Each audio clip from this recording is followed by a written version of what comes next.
this, like that, like this, like that, like this, like that.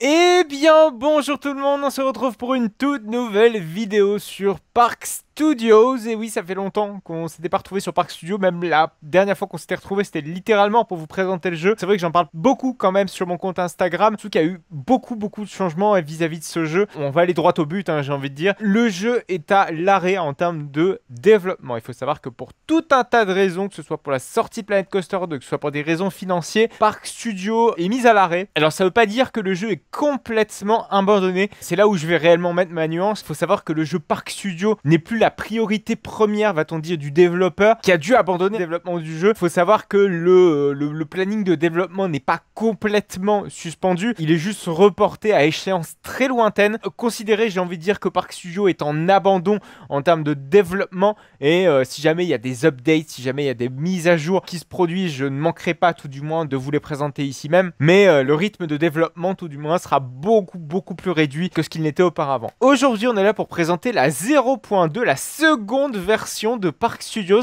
La 0.2, c'était une version quand même qui était assez imminente au moment où j'avais tourné la première vidéo. Elle a pris un petit peu de retard. En tout, elle a eu à peu près 2 mois de retard. Il faut savoir qu'elle est sortie à peu près à voilà, la fin du mois d'octobre, début novembre. À la base, c'était prévu pour le mois de septembre. Ce qu'avait promis le développeur, c'était une grande refonte du système de construction des montagnes russes, qu'on allait la possibilité d'avoir des inversions, qu'on allait avoir un nouveau coaster, notamment avec les Striker Coaster. On va présenter donc tout cela finalement dans cette vidéo. Il y a eu surtout quelques petites modifications au niveau des menus. Vous devez le voir, hein, on a un fond qui est beaucoup plus halloweenesque, voilà, avec des petites citrouilles toutes sympas. On a une refonte surtout de la création des parcs, du chargement des parcs. D'ailleurs, vous voyez qu'à chaque fois que vous allez créer des parcs, vous allez avoir une petite indication pour vous dire si oui ou non votre chargement, en tout cas la map que vous allez charger dans la bonne version, en tout cas dans la version sur laquelle vous l'avez chargé. Bref, c'est plutôt assez complet. La création des parcs a été légèrement revue avec un menu un petit peu plus fonctionnel, beaucoup plus détaillé tout du moins sur les différentes maps et sur les différents modes sur lesquels vous allez jouer, avec différents arrière-plans, etc., qui seront peut-être disponibles à l'avenir. Vous pouvez renommer votre parc, vous pouvez avoir également modifié la taille de votre parc. Bon, ça c'était possible déjà la fois dernière, mais tout du moins une grande refonte graphique et ergonomique de ce merveilleux menu. Donc on va charger un parc et je vous propose un petit peu qu'on passe en revue donc toutes les nouveautés qui ont été apportées à cette version 0.2. Le premier, vous le voyez, regardez, c'est l'écran de chargement. Il fait beaucoup penser quand même à Roller Coaster Tycoon 3 dans cette même esprit. Bref, donc nous sommes de retour sur une map que j'ai commencé à faire un petit peu de mon côté,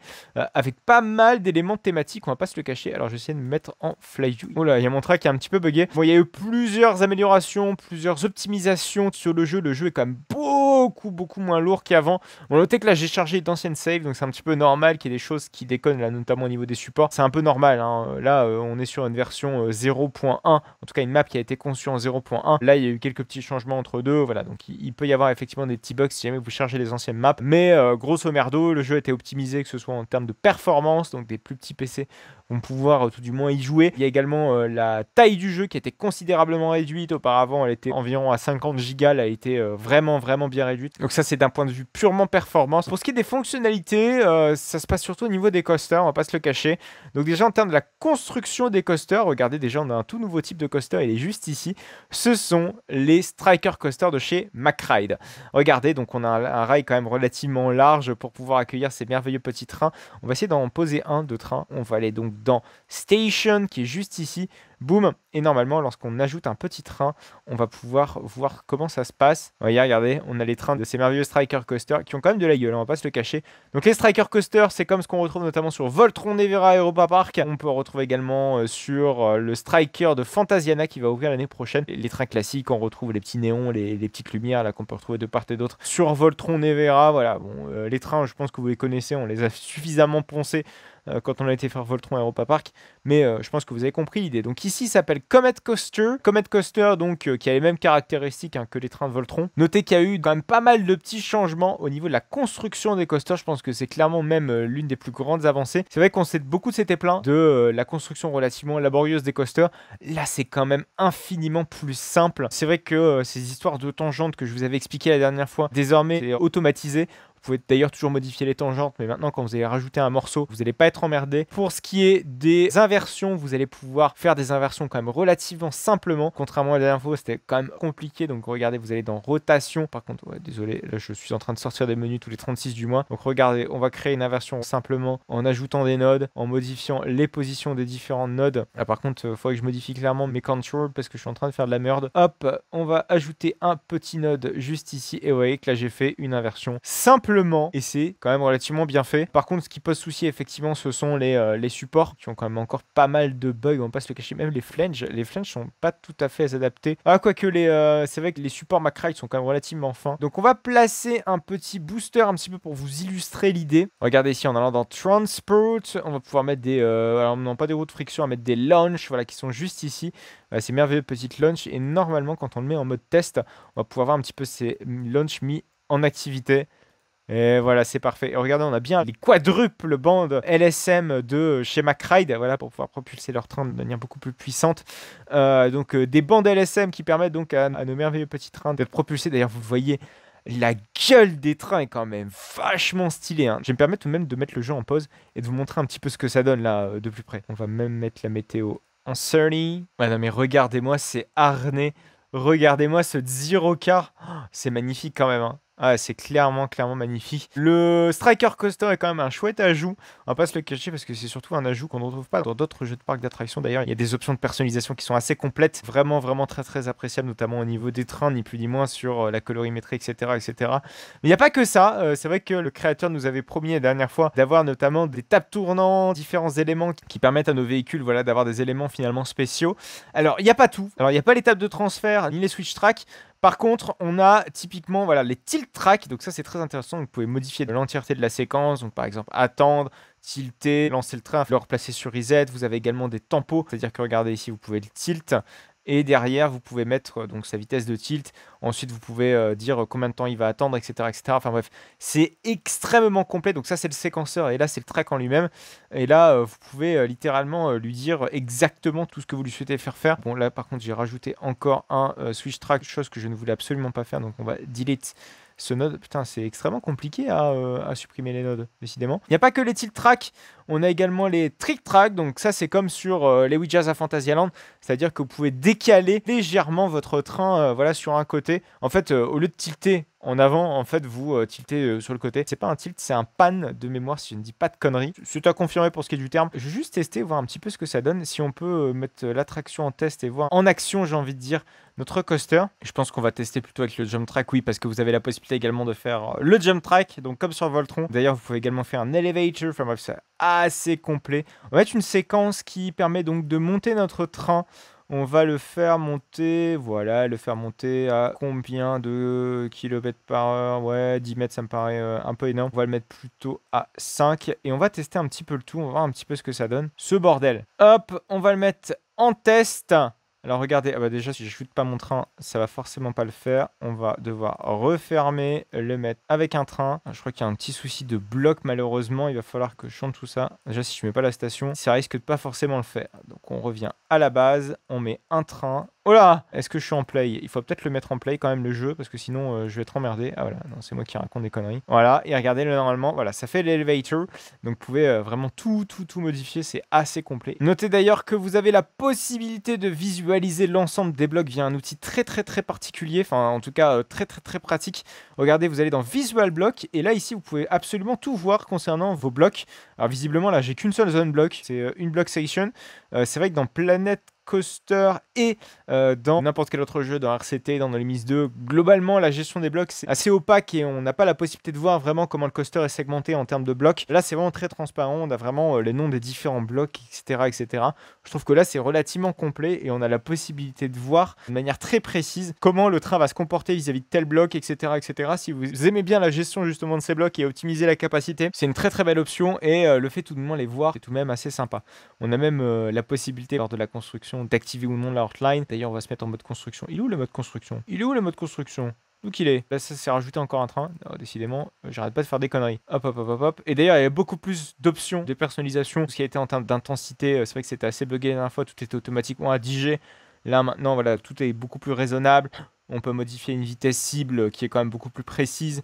Voilà, quand même beaucoup plus de choses en tout cas qui ont été intégrées dans le jeu, tout du moins pour la construction des coasters. Et le tout est quand même beaucoup plus aisé. Vous avez vu là, j'ai fait une petite pente. C'est assez simple à faire. Alors par contre, on va peut-être supprimer voilà, le visualizing block, c'est quand même beaucoup plus sympa. Je peux même vous construire un virage relativement simplement. Tout ça a été fait quand même de manière à ce qu'on construise beaucoup plus facilement nos coasters. Hop, regardez par exemple, on va ajouter un petit élément, par exemple une petite node. Et là, boum, je peux faire, j'en sais rien, un petit virage à la con. Là où c'était super compliqué avant, là désormais tout est beaucoup plus simple. Et c'est surtout les inversions en fait qui étaient presque pas possibles avant. Là désormais, c'est possible. Là, ça y est, vous pouvez vous faire plaisir. Et regardez en plus avec une Heartline, là c'est quand même un petit peu plus avancé. Bon, c'est vrai que le tout n'est pas forcément très smooth, mais en même temps, je fais ça un petit peu à l'arrache. Voilà, juste envie de voir un petit peu comment le train se comporte avec ceci.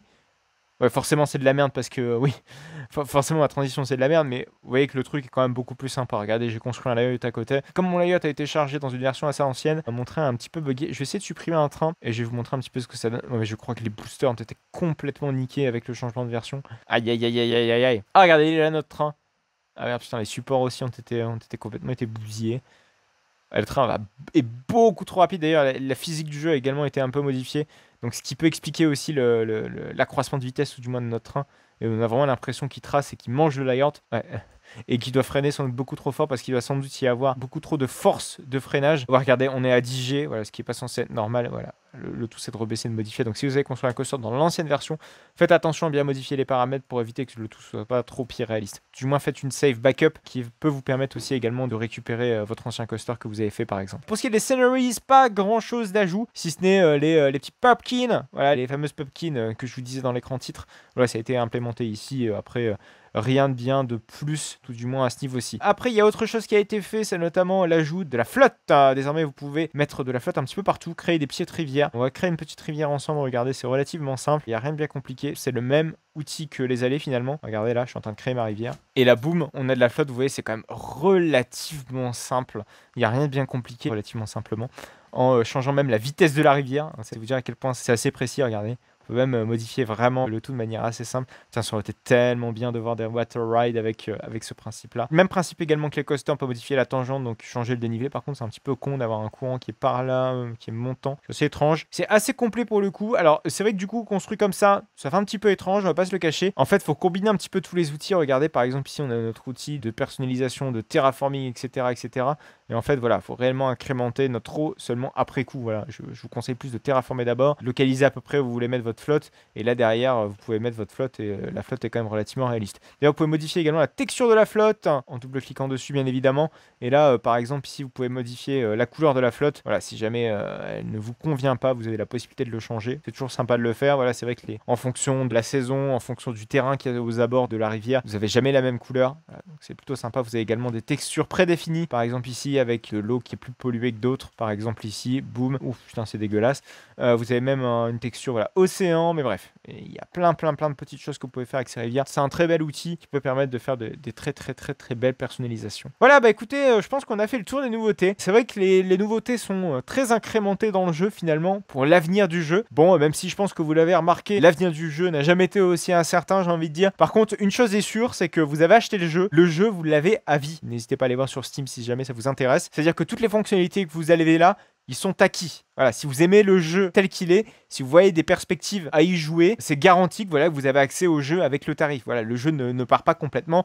C'est le développement qui en est tout du moins fortement impacté. Considérez que le jeu est complètement en stand-by, c'est-à-dire que vous n'allez avoir rien d'autre de plus. Et j'ai envie de dire, prenez en bonus si le jeu est suffisamment mis à jour ou s'il va être mis à jour dans le futur.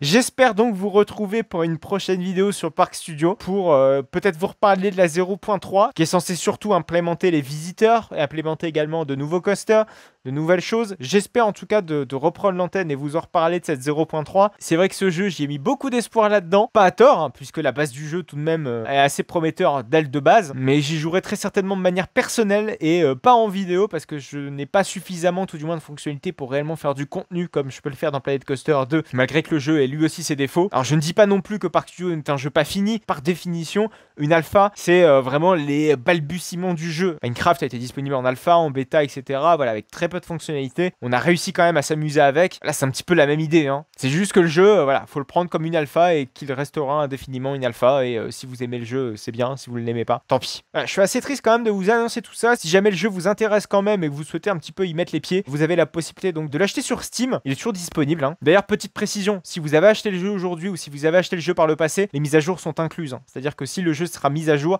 vous aurez nécessairement, obligatoirement les mises à jour, ne vous inquiétez pas. Voilà, bah écoutez, merci de m'avoir suivi, merci d'avoir regardé la vidéo sur Park Studio. En attendant, on fait du Planet Coaster, on construit des parcs sur Planet Coaster. Il y a aussi tout un tas de vidéos qui vont être publiées justement durant la saison hivernale, durant la saison de Noël dans les parcs d'attractions. On va faire pas mal de parcs d'attractions et on va bien entamer la saison 2023 avec plein de nouvelles choses. Je suis très heureux en tout cas de pouvoir vous les présenter. Puis, mine de rien, on approche tout du moins des 10 000 abonnés, donc il y a quand même une grosse étape qui va être de franchie très prochainement. Voilà, bah écoutez, merci à vous de m'avoir suivi. On se retrouve donc très bientôt sur Park Studio. Si jamais vous ne l'avez pas vu, je vais vous inviter à aller voir la première vidéo sur Park Studio avec lequel j'ai réalisé une interview du développeur où il explique un petit peu toutes ses promesses concernant le jeu. Les promesses ne sont pas forcément annulées, c'est juste le développement qui est complètement ralenti, voire même à l'arrêt. Donc si jamais vous ne l'avez pas vu, n'hésitez donc surtout pas à aller voir la première vidéo sur Park Studio où on parlait du projet très en détail. Il ne vous reste donc plus que quelques secondes pour pouvoir cliquer et aller voir cette vidéo.